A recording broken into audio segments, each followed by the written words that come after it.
Good morning here from Arizona.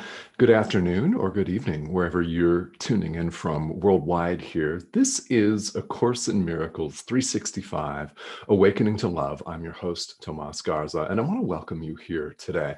This is a very, very fun exercise in the workbook, a very, very fun lesson and idea that is liberating and powerful. So as you've seen, if you've been following along here, we're hitting a string of highly powerful, highly beneficial truths. It's simply truth. And these are each statements that have the absolute power to liberate you. They have the absolute power and the strength and the truth to liberate. I hope that when you hear that, that it is exciting to you. Now, we all get bogged down in life. We all slog through certain situations. Maybe it's a situation that's been chronic, right? I mean, we all have periods of time in our lives where we wish we were somewhere else. Yeah. We wish sometimes we were having someone else's experience because they appear to be having a happy, a joyful, a serene and peaceful experience while we're in a storm of drama, psychodrama. Yeah, we can all relate to that. These ideas will help us. And if you do nothing else with the workbook in A Course in Miracles, but sift through every so often even and read the day's idea. They're all very short. They're all poignant. They're all extraordinarily powerful. Why? Because they all are truth. They're true. They have the power of God. Nothing more and nothing less. In fact, there is nothing more, and happily, there is nothing less. That does mean that all of our psychodrama here in the world, all of the situations that we place ourselves in, either willingly or unwittingly without realizing it, do not exist. In truth, this is a statement of truth. So the idea for today is lesson 102 in the workbook. I share God's will for happiness for me.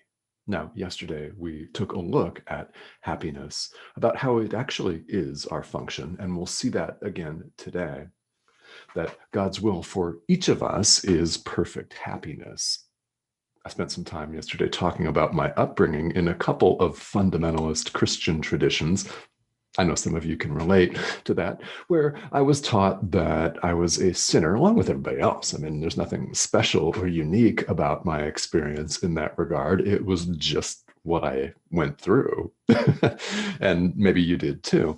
But I was taught that I was a sinner and less than, because that idea was very widely propagated and jet propelled from the pulpit, from literature, to Sunday school, where I sat really bored out of my mind a lot of the time as a 12 and 13-year-old kid.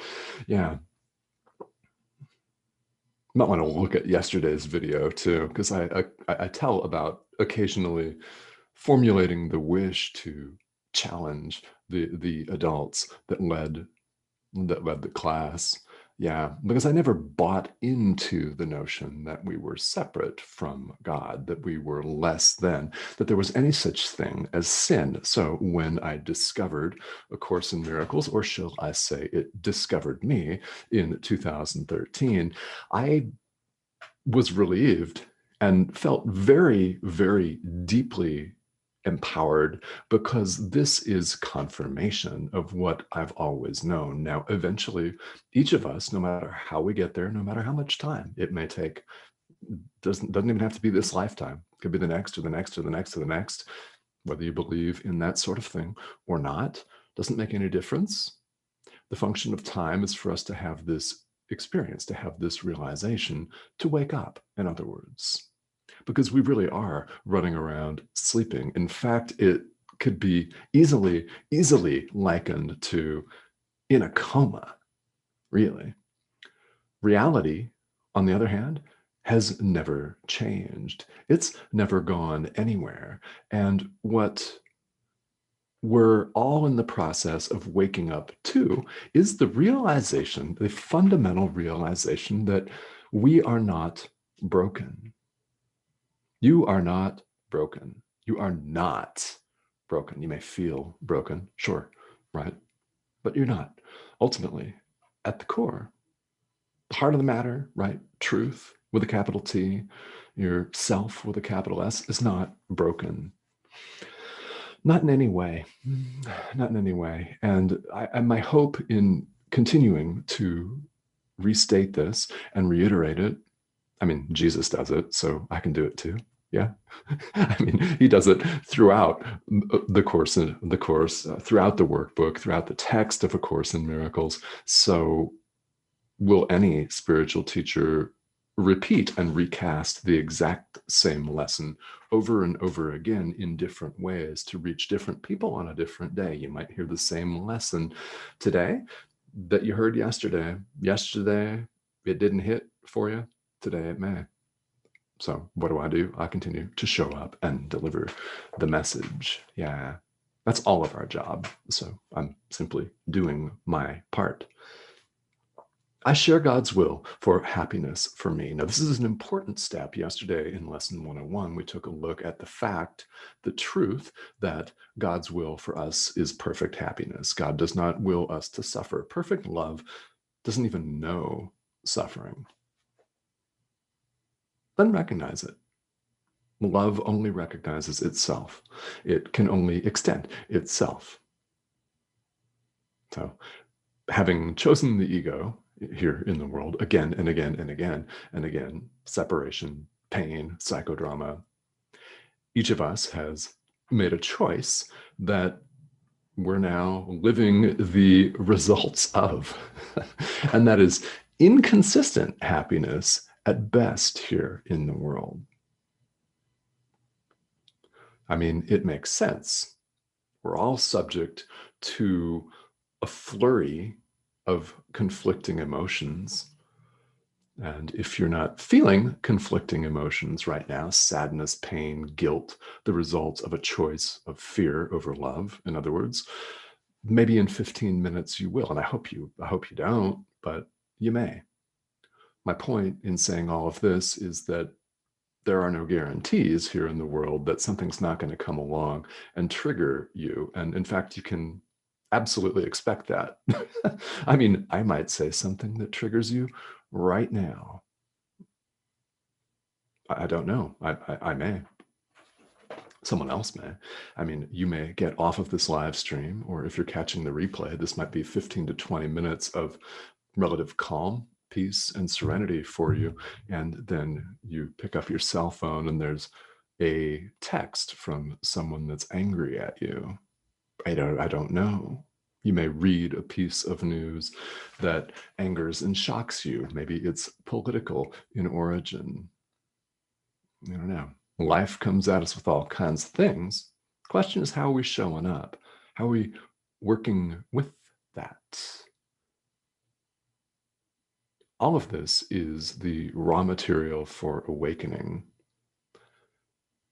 Why? Because all of the drama that comes up, all the stuff, and again, I invite you to insert another word for stuff that I freely and happily use in private videos, but here on the network, I'll leave you to your own imagination. Yeah, you know what I'm talking about. All of the stuff that gets dredged up is for a reason. The reason is it's coming up for release. It's coming up for release so we can let it go. Let it go. Deal with it skillfully. How do we learn to do that? Spiritual practice, whatever that looks like for you. And there are several very, very well-defined, succinct ways in A Course in Miracles that one could deal with all of this stuff coming up for release. So none of us wants to suffer. What we're doing here in lesson 102 is we're piggybacking on lesson 101. And this is dictated by Jesus, who knows precisely what he's doing, does he not? So one lesson, one idea in the workbook follows quite logically, quite naturally from the previous idea. So what we're doing here is we're sharing in God's will for perfect happiness for us. We're accepting this. Lesson 101 yesterday, God's will is perfect happiness for us is perfect happiness. That's the gist of that. Today we're sharing in that will. It's an important next step.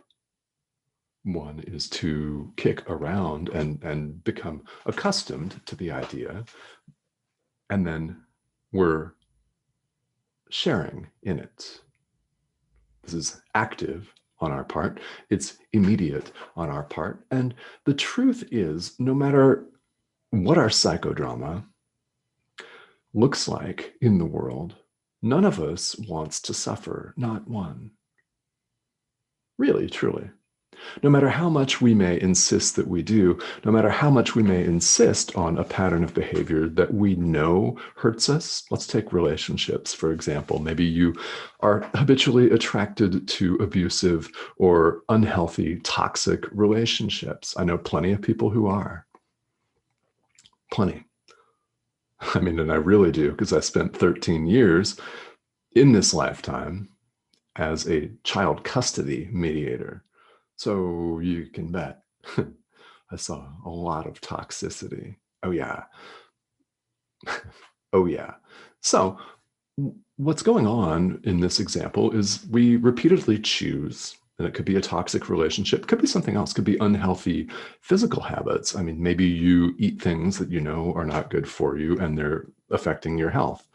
Maybe you are persisting at a job or a career that is sucking and draining your will to live every day, yet you still stay with it for money or for whatever other reason, right? The examples could be endless. We're choosing things that make us suffer. And no matter how much we may continue to choose them and kid ourselves and delude ourselves into thinking it's okay. Anybody ever done that? I've done that. Oh, yeah. Oh, yeah, yeah. I most certainly have done that. No matter how much we may delude ourselves into thinking all of this is okay, deep down, none of us wants to suffer. And guess what? We don't have to. What we can do is practice today's idea, lesson 102 in the workbook. We don't have to be martyrs. Okay, anybody know any martyrs that deliberately create suffering for themselves as a means of getting attention, as a means of perpetuating their own egoic vision of themselves as well, as a martyr, as long suffering? Yeah, we don't have to be long suffering. So if you're doing that, you don't have to do that. You don't have to put yourself through that, and you don't have to put everyone that you love and are connected to through that either.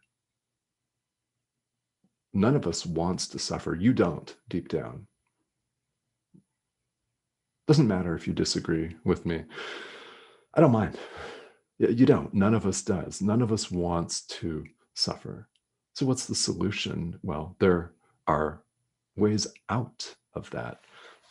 The very fact that you're watching this live stream serves to me as conclusive proof that you know this deep down and that you're already looking for that. You're already seeking a way. Practicing today's idea will help you, whether A Course in Miracles is the main focus of your spirituality or not. Practice today's idea and accept happiness, true happiness, as your function in the world. How much different would the world be for you if you accepted happiness, real, lasting, constant happiness, the peace of God? How much different would your life be if you really, truly, deeply accepted that? Would your relationships be happier and more loving? Would your physical health improve? Would your work or your life purpose become clearer to you, more serving of love? What would this be like for you if you accepted that your function is joy, perfect happiness? So I invite and encourage you to sit with this idea today. I share God's will for happiness for me, and I accept it as my function now. In the commentary, in the workbook for lesson 102, that appears in italics. So recite it out loud if you want to, quietly in your own mind if you want to. But I invite you to take this idea and run with it. And if you're not going to run with it, that's all right. I invite you to take this idea and consider it. Toss it around in your mind and see if you don't feel any differently. Nobody's saying that you're going to have an instant flash of blinding light, flash of awakening. If you do, please message me so I can have you come on the show and tell us all about it. I'd love to know. Seriously. And if you don't, that's all right. Because it doesn't happen that way for most of us. It's forming a good habit. Spiritual practice is forming a healthy habit. It's like forming a healthy nutritional habit, for example. I mean, it's for our spiritual health and it's for our own awakening. It's for the extension of love. And I invite you to do that. So in whatever form your spirituality takes, take a look. I invite you to read the comments for lesson 102 in the workbook. They're very brief. They're very brief because really there's not much to add to this. What we're doing in practicing today's idea, taking it to heart, embodying it, integrating it into our lives, is we are accepting the truth of who we are. A Course in Miracles says in many, many places and is quite precise, quite clear, God's will and your will are one. The same. Not different. Same. None of us wants to suffer. So why are we when we don't have to? That's the question. All right. So my favorite part is arriving here where I get to check in with all of you. And I thank you all for joining in with me, for all of the likes, the loves, the hearts, the shares, and all of your comments too. I love to interact. My wish for every single one of these lives is that they be as interactive as possible. So thank you all for tuning in. And John, hi, how are you? Thank you for tuning in here today. And read this comment. John, thank you for joining me here. Yeah. We're really, we're making improvements to ourselves. It appears, right? I say appears because who we really are is already perfect. But here in the world, we're peeling away all of the layers of our psychodrama, which apparently is my word for today, psychodrama. I like it.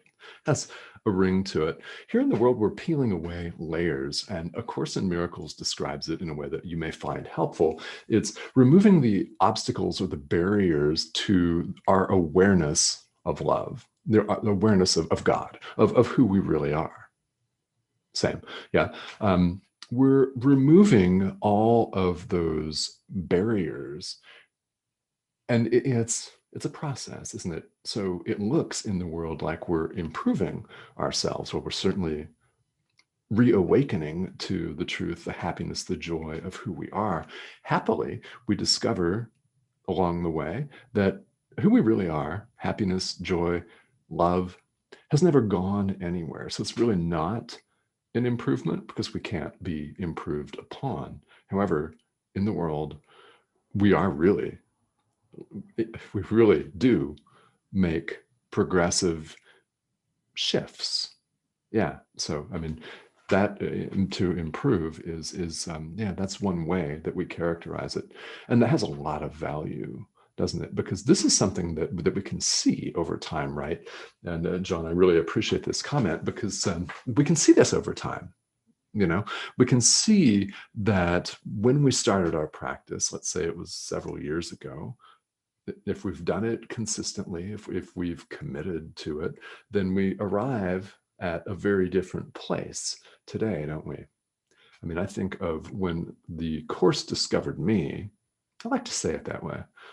It's more accurate than I discovered it. Yeah, it spoke to me. Picked it up, bought the edition that I currently own, the second combined edition in 2013.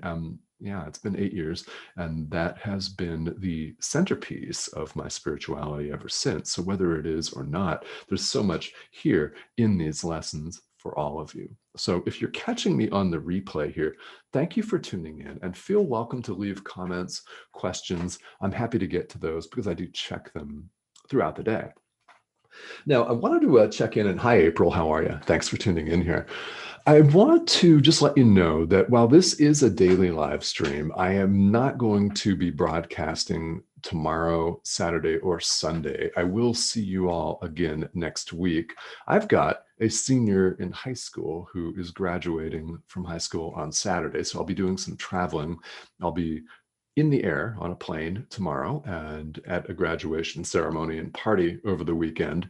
So I'm taking a 3-day break. However, I invite you to check in with Enlightened World Network on the daily show guide at the beginning of every day. I will be back broadcasting live here on Enlightened World Network next week for you. So thank you so much for tuning in. Everybody have a great day and a great weekend. And I will see all of you in a few days.